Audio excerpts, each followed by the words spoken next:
Hello viewers, ഇന്ന് വളരെ എളുപ്പത്തിൽ തയ്യാറാക്കുന്ന പാനിപൂരി എങ്ങനെ വീട്ടിൽ ചെയ്യാമെന്നാണ് ഇവിടെ നമ്മളിപ്പോൾ നോക്കുന്നത്. അത് ചെയ്യുന്നതിനായിട്ട് 1 കപ്പ് റവ എടുക്കുക, 2 ടേബിൾ സ്പൂൺ മൈദ എടുക്കുക. രണ്ടും ഒരു ബൗളിലേക്ക് ഇട്ടതിന് ശേഷം കുറച്ച് സാൾട്ട് ചേർക്കുക. ആവശ്യത്തിന് വെള്ളമൊഴിച്ച് മാവ് നല്ലപോലെ പാകത്തിന് കുഴച്ചെടുക്കുക.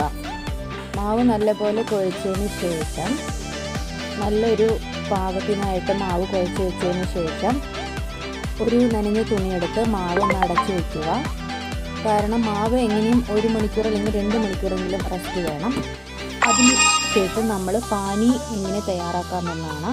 ഇതിലേക്കായിട്ട് 4 പച്ചമുളക്, കുറച്ച് കൊത്തമല്ലി, കുറച്ച് പുതിന ഇല, നാരങ്ങ, ഇഞ്ചി, പുളി, കുറച്ച് കല്ലുപ്പ്, ഇത്രയും ഒരു മിക്സി ജാറിൽ നല്ലപോലെ കഴുകിയിട്ടതിന് ശേഷം ആവശ്യത്തിനൊരു കുറച്ച് വെള്ളം ഒഴിച്ച് മിക്സി അരച്ചെടുക്കുക.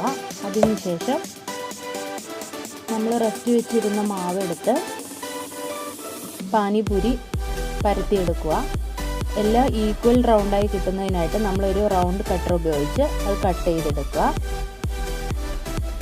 കട്ട് ചെയ്ത പാനിപൂരി എല്ലാം നമ്മളൊരു പ്ലേറ്റിലേക്കായിട്ട് വെച്ചതിന് ശേഷം പൂരിയെല്ലാം പരത്തിയെടുത്തതിന് ശേഷം സ്റ്റൗവിൽ ഒരു പാത്രം വെച്ച് എണ്ണ നല്ല ഹൈ ഫ്ലെയിമിൽ ചൂടായതിന് ശേഷം പൂരി വറുത്തെടുക്കണം. 2 സൈഡും നമ്മൾ നല്ലപോലെ മറിച്ചിടണം. കാരണം നല്ല ക്രിസ്പിയായി കിട്ടുന്നതിനായിട്ടാണ് അങ്ങനെ ചെയ്യേണ്ടത്.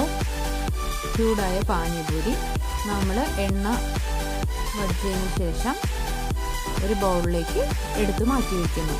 ചൂടായിട്ടുള്ള പാനിപൂരി റെഡി.